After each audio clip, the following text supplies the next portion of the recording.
Սոցիալական մանկավարժը հանրակրթական դպրոցում պետք է զբաղվի աշակերտի հետ կապված խնդիրների լուծմամբ։ Նա պետք է ուսումնասիրի այն ընտանիքը, որտեղ ապրում է աշակերտը, ինչպես նաև պետք է ապահովի աշակերտի իրավասոցիալական պաշտպանվածությունը եւ դպրոցում եւ միջավայրում։ Նրա պարտականությունների մեջ է մտնում նաև անհատական ուսուցման ծրագրերի կազմումը, համագործակցությունը տարբեր մանկավարժների հետ։ Գյումրու թիվ 7 դպրոցի տնօրեն Գագիկ Կարապետյանը նշում է, որ այդ հաստիկի կարիքը իրենց դպրոցում վաղուց է զգացվել, քանի որ իրենք իրականացնում են ներառական կրթություն։ Տնօրենը գտնում է, որ բոլոր դպրոցներում կա այդ հաստիկի ավելացման անհրաժեշտությունը, քանի որ դպրոց են հաճախում տարբեր սոցիալական խնդիրներ ունեցող եւ տարբեր խավերի երեխաներ։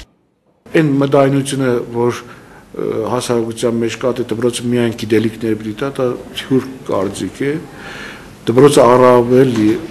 շատ պիտի կոպի մարդու հոգին, պիտի քաղաքացի դաստիարակի, պիտի առողջ քաղաքացու խնդիրներ լուծի, հետո նոր մասնագիտական խնդիրներ լուծի։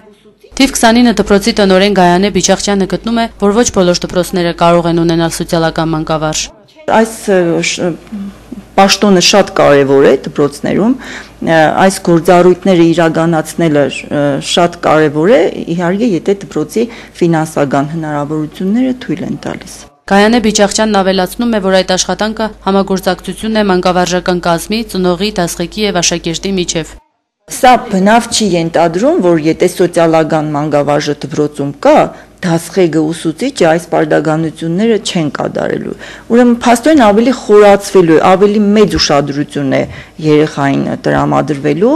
եւ դա արվելու է կոնկրետ մեկ մարդու մագարտակով։ Տնօրենները կարևորելով հատուկ մանկավարժի դերը գտնում են, որ դպրոցներում կա նաև հոգեբանի ու լոգոպեդի կարիք։ Այլ հարց է, թե դպրոցը կունենա բավականաչափ ֆինանսավորում այդ հաստիկները եւս ավելացնելու համար։ Լիլիթ Սարգսյան, Մարտուն Գրիգորյան, Gala News։